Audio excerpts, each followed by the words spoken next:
எல்லாருக்கும் வணக்கம். கடமையை செய், பலனை எதிர்பார்க்காத. என்னடா நம்ம எதுக்கோ எதிர்பார்த்துட்டு இருந்தோம், இது என்ன ஒரு ஸ்லோகம் சொல்றான்னு பாக்குறீங்களா? எந்த விஷயத்துக்காக நீங்க எதிர்பார்த்துட்டு இருக்கீங்களோ அதுக்கு முன்னாடி ஒரு ஸ்லோகம், ஒரு குட்டி கதை. ஏன்னா இந்த வீடியோ முடியும் போது அந்த ஸ்லோகத்துக்கும் அந்த குட்டி கதைக்கும் ஒரு லிங்க் இருக்கு, சரிங்களா? கடமை செய், பலனை எதிர்பார்க்காத, அதான் அந்த ஸ்லோகம். எனக்கு ரொம்ப பிடிச்சது. என்னடா இது, கடமையை செய்ய சொல்றாங்க, பலனை எதிர்பார்க்க வேணான்றாங்கன்னு நிறைய பேருக்கு அந்த ஸ்லோகம் மேல ஒரு டவுட் ஒன்று இருக்கு. வேலை பண்றோம், வேலைக்கேற்ற கூலி எதிர்பார்க்க கூடாதா? இவ்வளவு கஷ்டப்பட்டு உழைக்கிறோம், சம்பளத்தை எதிர்பார்க்க கூடாதா அப்படின்னு. அந்த ஸ்லோகத்துடைய முழு மீனிங் என்னன்னா ஒரு கதையா சொல்லிடுறேன். ஒரு பெரிய வீடு, ஒரு மிகப்பெரிய பணக்காரரு. அவரு ரூம் மட்டும் கிளீன் பண்றதுக்கு ரெண்டு ஆட்கள் இருப்பாங்க. ரொம்ப பிடிச்சவங்கள 2 பேரு அந்த ரூம் கிளீன் பண்றதுக்கு வச்சிருக்காரு. அவர் மிகப்பெரிய பணக்காரர். அவர் இப்போ 2 பேரும் ரூம் துடைக்கிறவங்க. ஓகே, அவர் காலையில ரெடி ஆகி அந்த ரூம்ல இருந்து வெளியே வரும்போது அவங்க துடைச்சிட்டு இருக்காங்கல்ல, அதுல ஒருத்தர் அவர் பாட்டுன்னு ஒரு வேலையை பார்த்துட்டு இருப்பார், துடைச்சிக்கிட்டே இருப்பார். இன்னொருத்தர் இருக்காருல்ல, அவர் போய், சார் உங்க ட்ரெஸ் சூப்பரா இருக்கு சார், சார் நீங்க போட்டுக்கிற கண்ணாடி நல்லா இருக்கு சார், சென்ட் சூப்பரா இருக்கு சார், நல்லா இருக்கு சார், சூப்பரா இருக்கீங்க சார், எனக்கு பேக் கொடுங்க சார் அப்படின்னு வாங்கிட்டு போவார். இன்னொரு ஆளு வணக்கம் சார் சொல்லிட்டு வேலையை மட்டும் பார்த்துட்டு இருப்பாரு. இப்படியே தினமும் நடக்கும். அப்புறம் அந்த ஓனர் இந்த ஊரை விட்டு வெளியூருக்கு போறாரு. போகும்போது 2 வேலைக்காரங்களும் கூப்பிட்டு ஒருத்தருக்கு 1 மாசம் சம்பளம் எக்ஸ்ட்ரா. யாரு கூட பேக்லாம் தூக்கிட்டு போய் எப்போ பார்த்தாலும் நான் சூப்பர் சூப்பர் சொன்னார்ல, அவருக்கு 1 மாசம் சம்பளம் எக்ஸ்ட்ரா.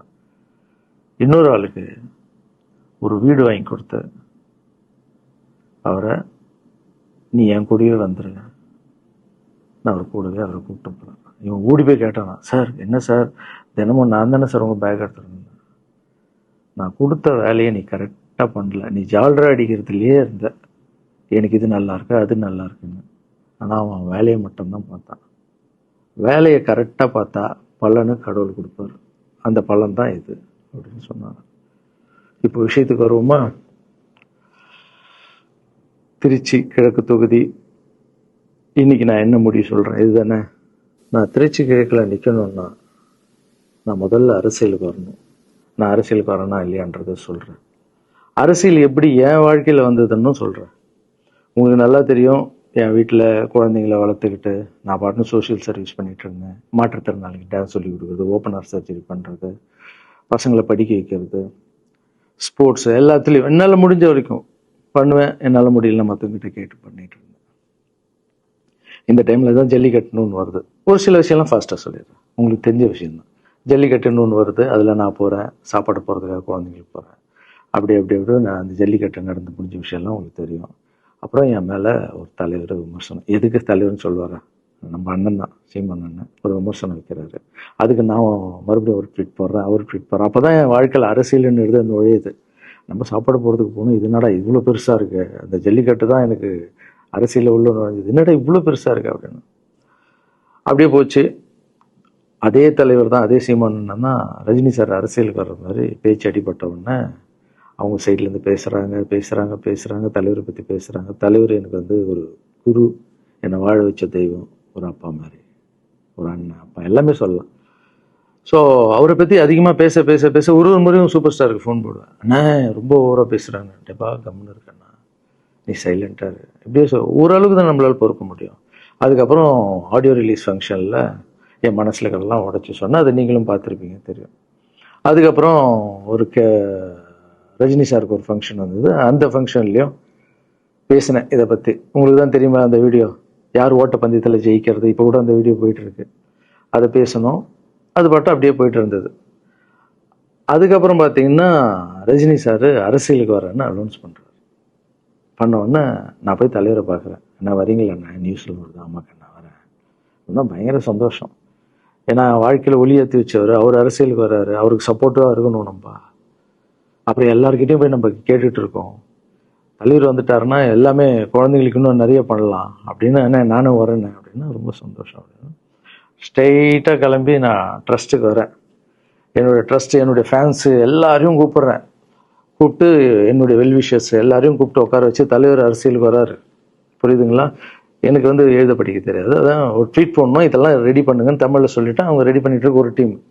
இன்னொரு டீம் உட்காந்து என்கிட்ட கேள்வி கேட்குறாங்க, தலைவர் அரசியலுக்கு வந்து அவர் வந்து சிஎம் ஆயிடுவாரு, நீங்க வந்து அமைச்சர் ஆயிடுவீங்களாண்ணே, சுகாதாரத்துறை அமைச்சர் தான் நம்ம வந்து ஆப்ரேஷன் நிறைய பண்ணலாம், இன்னொருத்தர் கல்வித்துறை எடுத்தா நிறைய படிக்க வைக்கலாம்.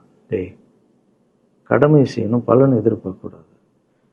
சுகாதாரத்துறை அமைச்சர், இது வந்து கல்வித்துறை, இதெல்லாம் படிச்சவங்க வர இடம். அண்ணன் படிக்கலடா. எல்லாருக்கும் படிச்ச இடத்த போட்டு ஒரே இடத்துல போய் முடங்கி போய் படிப்புனா படிப்பு மட்டும், எல்லாம் கட்சி வளரட்டும், தலைவர் வரட்டும், எல்லா துறையிலேருந்து ஹெல்ப் கேட்டு நல்லா பண்ணுவோம், பெரிய ட்ரஸ்ட் கட்டுவோம். இப்போனா சின்ன ட்ரஸ்ட்ல தான் நம்ம இருக்கோம். சின்ன வீட்டில் 60 குழந்தைங்க நீங்கள் இருக்கீங்க, 100 ஏக்கர்ல கட்டுவோம். ஊனமுற்றோர்கள் இந்த பக்கம் திருநங்கைகளுக்கு, இந்த பக்கம் முதியோர்களுக்கு ஒரு பெரிய ட்ரஸ்ட் கட்டி பண்ணுவோம்டா. சூப்பர்ண்ணா. இன்னொருத்தர் டக்குன்னு அங்கேருந்து, அண்ணா நம்மளை எடுத்து பேசிட்டு இருக்காருல்ல சீமான் அண்ணன், அவருக்கு ஆப்போசிட்டாக எதிர்த்து நில்லுங்கண்ணே. அது அரசியல் இல்லை. ஒருத்தர் மேலே கோவத்தால் நம்ம அரசியலுக்கு வந்தால் அது வந்து வெறுப்பு அரசியலாக மாறும். அரசியல்ன்றது மக்களுக்கு நல்லது பண்ணுறதுக்காக வரணும். இப்போ அவரை நான் அழிக்கணும், அவரை நான் ஏதோ ஒன்று செய்யணும்னு அந்த ஆசையில் வந்தேன்னு வச்சுங்களேன், ஆசை என்ன கோபமாக மாறும். கோவத்துலேருந்து என்ன வரும், வார்த்தைகள் தப்பாக வரும். வார்த்தைகள் மட்டும் வராது, தப்பான வார்த்தைகள் வரும். மக்களுக்கு நம்ம மேலே மரியாதை இல்லை, மக்களுக்கு நம்ம மேலே மரியாதை இருக்காது, போயிடும். ஸோ அதால் அரசியலுக்கு வர்றோன்னா அவரை அழிக்கிற இவழியாக இருக்கணும். பதிவை பற்றி பேசுகிறத ஃபஸ்ட்டு விடுங்கடா, ஃபஸ்ட்டு வேலையை பார்ப்போம்டா. நம்ம தலைவர் வரோன்னு சொல்லிட்டாரு, ட்வீட் போடுங்களா அப்படின்னா ட்வீட் போட்டுட்டு அங்கேருந்து போட்டுட்டு வீட்டுக்கு போகிறேன். இங்கே தான் பெரிய ட்விஸ்ட் இருக்குது எனக்கு. வீட்டுக்கு போகிறேன். வீட்டுக்கு போனோன்னா எப்பவும் நான் அம்மா கிட்ட போய் ஒரு விஷயத்த சொல்கிறதுக்கு முன்னாடி ஒரு சர்ப்ரைஸ் ஒன்று பண்ணுவேன். எங்கள் அம்மா கோவில் கட்டுறது கூட, கோவில் கட்டிட்டு ஸ்டாச்சுலாம் ஆர்டர் பண்ண அப்புறம் தான் அந்த ஸ்டாச்சுவே காமிச்சாங்க அம்மாவுக்கு. அதே மாதிரி அரசியல் விஷயத்துலையும் போய் சொல்லலான்னு அம்மாவை கூப்பிட்டு ஃபேமிலியெல்லாம் உட்கார வச்சு, அம்மா தலைவர் அரசியலுக்கு வர்றாரு, சரி கண்ணா, நானும் அரசியல் போடுறேன், இங்கே பரமா ட்வீட் போட்டிருக்கேன் அப்படின்னு அம்மா முகம் டக்குன்னு மாறிட்டு ஓகே கண்ணா, ஓகே நான் சாப்பிடலாம் அப்படின்னு எழுந்து போயிட்டாங்க. என்ன இப்படி போக மாட்டாங்களே, ஒரு விஷயத்த சொன்னால் சூப்பர் கண்ணான்னு பேசுவாங்கல்ல, 1 hour அதில் இருக்கிற நல்லது கெட்டது எல்லாம் பேசுவாங்க, என்ன போயிட்டாங்க அப்படின்னு ஒரு ஃபீல். சரி, இது உடம்பு சரியில்லை போல, அப்செட்டில் இருக்கான்னு விட்டேன். அப்புறம் 2-3 நாள் அவங்ககிட்ட பேசவே மாட்டுறாங்க. கூப்பிட்டு, என்னம்மா உனக்கு பிரச்சனை, ஏதாவது தப்புன்னா அடின்னா அடிச்சிடுமா, என்னம்மா இப்படி பேசாமல் இருக்குன்னா, இல்லை கண்ணா நீ அரசியல் போனது எனக்கு பிடிக்கல அப்படின்றாங்க. ஏமா அரசியல் போனால் பிடிக்கல? இல்லை கண்ணா, அது ஒரு சாக்கடை, அரசியலுக்கு போகக்கூடாது. அது வந்து பணம் கொடுக்குறாங்க அரசியலுக்கு, ஓட்டு வாங்குறதுக்கு பணம் கொடுத்து தாங்க நான் ஜெயிக்கிறாங்க. அதுக்கப்புறம் ஜாதி இல்லைன்னுவாங்க, ஜாதி இருக்குது. மதம் இல்லைன்னுவாங்க, மதம் இருக்குது. அந்த சாக்கடைக்குள்ளே நீ போகாதப்பா. நம்மளுக்கு வாழ்க்கையை ஒளி வச்சு ஏற்றி வச்சவர் தானே நம்ம சூப்பர் ஸ்டார். அவர்கிட்ட என்னை கூப்பிட்டு போப்பா, நான் சொல்கிறேன். அவர் ஒரு ஆன்மீகவாதி, அவரும் அரசியலுக்கு வர வேணாம், இந்த வயசில் அவர் நிம்மதியாக இருக்கட்டும், எதுக்கு அரசியலுக்கு வர, என்னை கூப்பிட்டு போ, அப்பாயின்மெண்ட் வாங்கி கொடுன்னாங்க. அப்பாயின்மெண்ட் வாங்கி கூடா? நானும் வேற கனவுல வந்து மைண்ட் வைஸ், அம்மா நான் சொல்கிறது கேளுமா, நம்ம எத்தனையோ இப்போ வந்து எல்லா குழந்தைங்களுக்கும் ஒவ்வொரு ஸ்டேஜில் போய் கேட்டு தானேம்மா ஹெல்ப் நடக்குது. இப்போ தலைவர் வந்துட்டாருன்னா நம்ம தாராளமாக பண்ணலாம்லம்மா, உங்கள் கையில் எவ்வளோ காசு இருக்கோ அதுக்கு மட்டும் செய், அரசியல் வேணான்னு சொல்கிறேன் அப்படின்னு போயிட்டான். அந்த ஃபேஸ் வந்து அதுக்கப்புறம் அடிதான் நம்மளுக்கு. சரி, இந்த உலகத்தில் அம்மா மீறி பண்ணலாம், ஆனால் நான் உருப்பிட மாட்டேன், எனக்கு நல்லா தெரியும். இந்த உலகத்துலேயே எனக்கு யாருன்னா எங்கள் அம்மா தான். அது அம்மா இல்லை, எங்கள் கடவுள்னே சொல்லலாம், நான் எதிர்க்க பார்க்குற கடவுள். சரி, அம்மாவுக்கு சொல்லி புரிய வைக்கலாம். என்னடான்னு தலைவர்கிட்ட போய் எப்படி சொல்கிறது, பசங்கிட்ட ஒரு பயங்கர பில்டப் கொடுத்துட்டோம், அது இதுன்னு எல்லாம் வேற பார்த்துட்டு இருக்காங்க, என்ன பண்ணுறது. அந்த டைமை பார்த்து கொரோனா வருது. ஒரே ஷாக்கு, வெளியே போக முடியாதுன்றாங்க. இல்லைன்னா முடிஞ்சு போச்சு, பிரச்சாரம் பண்ண வெளியே போக முடியாது, தலைவருக்கு உடம்பு சரியில்லாமல் போகுது, ஹைதராபாத் ஷூட்டிங் போகிறாரு, உடம்பு முடியல, அப்படியே எல்லாமே கொலாப்ஸ் ஆகுது. அப்புறம் தலைவர் அலௌன்ஸ் பண்ணுறாரு, நான் அரசியலுக்கு வரல, டாக்டர்ஸ் வந்து போகக்கூடாதுன்னு சொல்லிட்டாங்க, கொரோனா டைமில் நம்ம வந்து பிரச்சாரம் போக முடியாது, அதை காரணம் சொன்னார். அது உங்களுக்கு எல்லாருக்கும் தெரியும். அவ்வளோதான், தலைமையில் கை வச்சுன்னு உட்காந்துட்டோம். நான் ட்ரஸ்ட்டில் இருக்கிற குழந்தைங்க மற்றவங்க எல்லாரும் என்னென்னோ நினச்சி ஒர்க் பண்ணிட்டு இருந்தால எல்லாரும் அப்செட்டில் உட்காந்துருக்கோம். தலைவர் ஒருத்தம் போய் பேசி பார்க்கலாம் அவர்கிட்ட, தலைவர் வர்றாரு, கூப்பிட்றாரு, போகணும். அந்த மாதிரி தலைவரை பார்த்ததில்லை நான். அப்படியே எனக்கு புரிஞ்சுது, அவர் ரொம்ப வலியில் இருக்காரு அப்படின்னு. எவ்வளோ சுறுசுறுப்பான ஆள், உடம்பு முடியலைங்கண்ணா. பரவாயில்ல, நம்ம உடம்பு தானே முக்கியம், என்ன இதெல்லாம் என்னென்ன தூக்கி போடுங்கண்ணா. இல்லைங்கண்ணா, இத்தனை வருஷம் என்னை வாழ வச்சாங்கல்ல, அவங்களுக்கு ஏதாவது ஒன்று பண்ணணும்னு நினச்சாங்கண்ணா, இங்கே குத்துதுக்கண்ணா, எனக்கு என்ன பண்ணுறதுன்னு தெரியல, ரொம்ப கஷ்டமாக இருக்கு அப்படின்னா. அண்ணே அதை விடுங்கண்ணே, எல்லாம் அப்படின்னு அவர்கிட்ட பேசிட்டு அவர் வந்து அப்போ நான் முன்னாடி பேசும்போது அவர் சொல்றாரு, நான் கூட பதவிக்கு வரணும்னு ஆசைப்படல, இன்னொரு நல்ல ஆள் படிச்ச ஆள் அங்கே நிற்க வச்சுப்பாங்க, யாருன்னு சொல்லுவேன், யாருன்னு கூட சொல்லல. அது அப்படியே போச்சு, அவர் மனசுக்கு மட்டும்தான் தெரியும், யாருன்னு கூட சொல்லல. ரொம்ப அப்செட்டாக இருந்தார். சரி ஓகே, இதுவும் கடந்து போகணும். அப்படியே கடந்து போச்சு. எனக்கும் காஞ்சனா படம் அது இதுன்னு வந்து பெரிய ஹிட் ஆகுது. அதுக்கப்புறம் யாருக்கிட்டையும் நீங்கள் வந்து யாரும் எனக்கு ஹெல்ப் பண்ண வேணாம். முதல் நாள் நான் வந்து கலைஞர் ஐயா கிட்ட ஹெல்ப் கேட்டேன். அவர் வந்து ஒரு சில குழந்தைங்களுக்கு ஹெல்ப் பண்ணார். அதுக்கப்புறம் அன்புமணி ராமதாஸ் ஐயா, அவரும் ஹெல்த் மினிஸ்டர் இருக்கும்போது அவரும் ஒரு சில குழந்தைங்களுக்கு ஹெல்ப் பண்ணார். அப்புறம் நம்ம விஜய் சார் நண்பர், அவர் வந்து ஒரு குழந்தைக்கு ஆப்ரேஷன் பண்ணார். ஸோ இருக்கும்போது என்னால் முடிஞ்ச வரைக்கும் சொந்த பணத்தை போட்டு பண்ணிவிடுவாங்க. முடியாத போது தான் நான் அந்த ஹெல்ப்பை கேட்பேன். இப்போ தான் நல்லா வந்துட்டுமே, யாருக்கும் எனக்கு பணம் கொடுக்க வேணாம், இனிமேல் என் சொந்த பணத்திலே பண்ணுறேன்னு சொல்லிட்டு நான் பாட்டுன்னு ஒரு வீடியோ கூட நான் போட்டேன், இனிமேல் யாரும் பணம்லாம் கொடுக்க வேணாம் அப்படின்னு. அப்படியே போயிட்டுருக்கு. காஞ்சனாவெல்லாம் முடிஞ்சு ஜிகிர்தண்டா படம் ரிலீஸ் ஆகுது. ஜிகிர்தண்டா பார்ட்டி போயிட்டுருக்கு. டைரக்டர் நின்று பேசுகிறேன். நான் டைரக்டர் கிட்ட போகிறேன். டைரக்டர் யார்கிட்டயும் ஃபோனில் பேசிகிட்டு இருக்காரு. அப்படியே பேசிகிட்டு இருக்கிறவர் டக்குன்னு இந்த சீமானன் பேசுவார்னு கொடுத்துட்டாரு என்கிட்ட. அவருக்கும் தெரியாது நான் பேச போகிறேன். அவர்கிட்ட லாரன்ஸ் பேசுவார், சீமானன் ரெண்டு பேரும் சைலண்ட்டு. நானும் எதுவும் பேசல, சீமானனும் எதுவும் பேசல. அப்படியே ஒரு நிமிஷம் அப்படியே நிற்கிறோம்.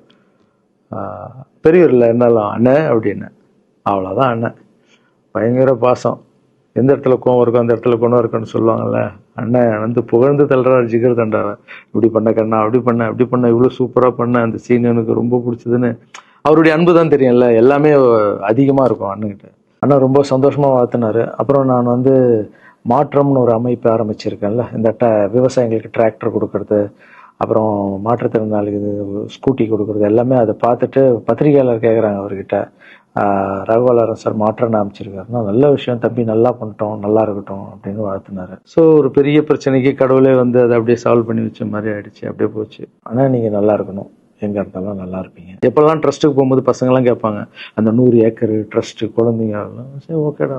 அப்படி பார்த்தீங்கன்னா நண்பர் விஜய் சார் கிட்ட பேசிட்டு இருக்கும்போது நான் வர அரசியலுக்குன்றாரு. நிஜமா நண்பா அப்படின்னு, எஸ் அப்படின்னு. மறுபடியும் போய் ட்ரஸ்ட்ல உட்காந்து நம்ம டேய் நண்பர் வராரு. ஏன்னா சூப்பர் ஸ்டார் எனக்கு எவ்வளோ க்ளோஸோ, நண்பர் கூட அவ்வளோ க்ளோஸ் தான் எனக்கு. ஏன்னா மேகமாய் வந்து போகிறேன்ற சாங்லேருந்து நான் அவருக்கு டான்ஸ் மாஸ்டராக பண்ண ஆரம்பித்தேன். அதுக்கப்புறம் நிறைய சாங் பண்ணேன், சரக்கு வச்சுருக்கேன். அது உங்களுக்கு தெரியும், அந்த தாம் தக்க தீம் தக்க. அவருக்கு மட்டும் நான் ஸ்பெஷலாக வந்து பண்ணி கொடுத்துட்டு போவேன். தமிழ் வேறு யாருக்கும் பண்ண மாட்டேன். அவர் கூப்பிட்டா வருவேன், தலைவர் கூப்பிட்டா வருவேன், சாங் பண்ணிட்டு போவேன். அவர் வரணும் போது எஸ், ஏன்னா அவர் ஒரு முடிவு எடுக்க மாட்டார், எடுத்தாருன்னா அவர் நல்ல உழைப்பார், நல்ல உழைப்பாளி, பண்ணுவார் அப்படின்னு நினச்சி மறுபடியும் போய் ட்ரஸ்ட் ஆளுங்கெல்லாம் பேசுறதுக்கு முன்னாடி, ஐயோ அம்மா இருக்காங்களே பிடிக்காத, ஃபஸ்ட்டு அங்கே கரெக்ட் பண்ணணும்ல. அங்கே போனேன். அம்மா நண்பர் அரசியலுக்கு வராருமா, என்னம்மா அப்போ தான் ஓகே, இப்போ எல்லாம் மாறி இருக்கு, போகலாமா, நீ ஃபஸ்ட்டு அவர்கிட்ட ஒரு அப்பாயின்மெண்ட் வாங்க, நான் உன்னை கூப்பிட்டு போகிறேன் அப்படின்னா. கூப்பிட்டு போய் இந்தப்பா என் பிள்ளைய ஒப்படைக்கிறேன் பார்த்துக்கப்பான்னு சொல்லணும்னு பார்த்தா, என்னம்மா பேச போகிறான்னு கேட்டேன்.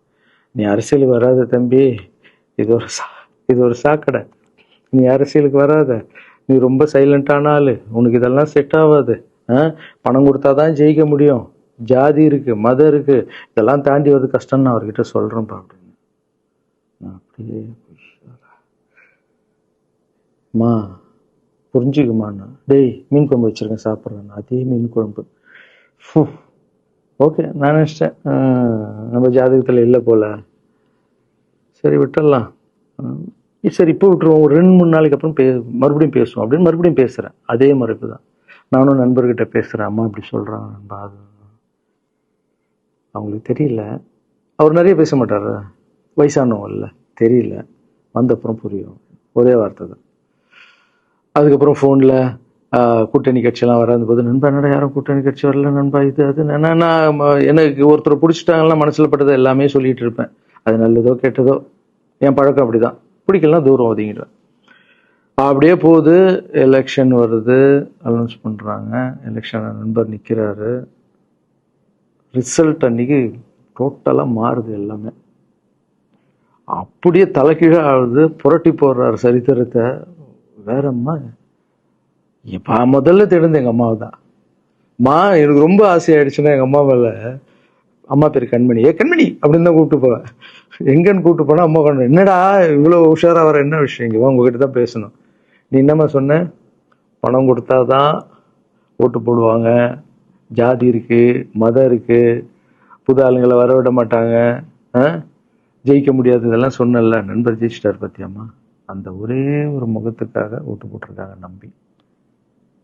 நம்பிக்கையான ஆள் வந்தா போடுவாங்கம்மா, நல்லவங்க எல்லாம் வரலாமா, புரிஞ்சுக்கம்மா, என்ன விடுமா. இப்ப என்னம்மா சொல்ற அப்படின்னு கேட்டேன். முதல் முறையா எங்க அம்மா முகத்துல ஒரு சிரிப்பை பார்த்தேன். ஆமா கண்ணா, அந்த புள்ள எல்லாத்தையும் மாத்திடுச்சு, இவ்வளவு பெரிய வெற்றி அடி வரணும்னு நான் எதிர்பார்க்கலப்பா. ஒரு நல்ல மனுஷன் வந்து பண்ணணும்னு நினைச்சா அது முடியுங்கண்ணான்ற நம்பிக்கை எனக்கு வந்திருக்குப்பா அப்படின்னு அம்மா சொன்னா. அப்ப என்ன போயிடலாமா, ஓகேவா அப்படின்னு கேட்டேன். போகண்ணா, நீ நினைச்ச மாதிரி பண்ணு அப்படின்னு அம்மா சொன்னோன்னு காலில் சாஸ்தாமா வந்தேன். தேங்க்யூ ஸோ மச்மா அப்படின்னு. ரொம்ப ஹாப்பி நான். அம்மா ஓகே சொல்லிட்டாங்க அரசியல் வர்றதுக்கு. இப்போ நான் தாய்க்கு நிகரான்னு நினைக்கிறேன். என் ரசிகர்கள் கேட்குறேன், நான் அரசியலுக்கு வரலாமா? இதை பார்த்துட்டு இருக்கிறவங்களுக்கு, இந்த மக்களை கேட்குறேன், நான் அரசியலுக்கு வரலாமா? அந்த தகுதி எனக்கு இருக்கா? நீங்களும் சொல்லுங்க. இந்த வீடியோ பார்த்துட்டு இருக்கவங்க கமெண்ட்ஸ் போடுங்க. பசங்களா, இவங்க தான் என்னுடைய 22 வருஷத்தினுடைய உழைப்பு. அரசியலுக்கே வராம மக்களுக்கு நான் செஞ்ச சேவை உங்க கண்ணு முன்னாடி நிப்பாட்டியிருக்கேன். இப்போ உங்க வயசு என்ன? 22 வயசாகுது. ஒரு வயசுல என் கையில வந்தார் இவர். அந்த போட்டோ நீங்களே பாருங்க. இப்போ 22 வயசு. ஒரு குழந்தைய வளர்க்கறதுக்கு நீங்க எவ்வளவு கஷ்டப்படுவீங்க உங்களுக்கு தெரியும்ல. அந்த கஷ்டம் என்னன்னா, ஸ்கூலுக்கு அனுப்புறது ஃபீஸ் கட்டுறதுலேருந்து, உடம்பு சரியில்லாமல் போனாலும் அவன் ஆசையில் நிறைவேற்றுறதுலேருந்து, ஒரு குழந்தைக்கு அப்படின்னா 60 குழந்தைங்களை வளர்த்துருக்கேன். எவ்வளோ பிரச்சனை வந்திருக்கேன், எவ்வளோ நோய்கள் வந்திருக்கும், எவ்வளோ நைட் தூங்காமல் வந்திருக்கேன், அதில் எவ்வளோ டிஸ்டர்ப், அதுவும் என் வீட்டில் வளர்த்துருக்கேன். இதெல்லாம் எதுக்கு பண்ணேன்னா, எந்த ஒரு எதிர்பார்ப்பும் இல்லாமல் கடமை செய் பலனை எதிர்பார்க்காதன்ற அந்த வார்த்தை எனக்கு ரொம்ப பிடிக்கும். அதுக்காக செஞ்சுருக்கேன், என் மக்களுக்காக செஞ்சுருக்கேன். ஏன்னா மக்கள் தான் என் படத்தை பார்க்குறாங்க. மக்களால் தான் நான் கார் வாங்குறேன், வீடு வாங்குறேன், சந்தோஷமா இருக்கேன். அவங்களுக்கு இந்த சொசைட்டிக்கு நான் ஏதாவது பண்ணணும். அரசியலுக்கு வர்றதுக்கு முன்னாடியே பண்ண விஷயங்கள் பார்த்தீங்கல்ல. 22 வருஷம் உழைச்சிருக்கேன். ஒரு கதை ஒன்று சொன்னல, 2 வேலைக்காரங்க இருந்தாங்கன்னு. சின்சியராக யாருக்கும் ஜாலர் அடிக்காமல் எதுவும் பண்ணாமல் என் தொழிலுக்கு தர்மமாக, என் மக்களுக்கு தர்மமாக என்ன பண்ணணுமோ 22 வருஷம் உழைச்சி உங்கள் கண்ணு முன்னாடி நிப்பாட்டிட்டேன். அந்த ஓனர் ஒரு பலன் கொடுத்தார்ல, அந்த ஓனர் யார் தெரியுமா? கடவுள். அந்த கடவுளுக்கு தெரியும் எனக்கு என்ன பலன் கொடுக்கணும். இதுக்கு தான் அந்த கதை லிங்க் ஆகும்னு சொன்னேன். ஸோ நீங்கள் சொல்லுங்கள், நான் அரசியலுக்கு வரணுமா வேண்டாம்? வேண்டாம்னா வேணாம் சொல்லுங்கள். வாப்பா, வாடாகண்ணா, வா நண்பா, வாங்கண்ணா அப்படின்னு சொல்லுங்கள். என் முடிவை நான் உங்களுக்கு சொல்கிறேன். உங்கள் முடிவுக்காக காத்திருக்கேன்.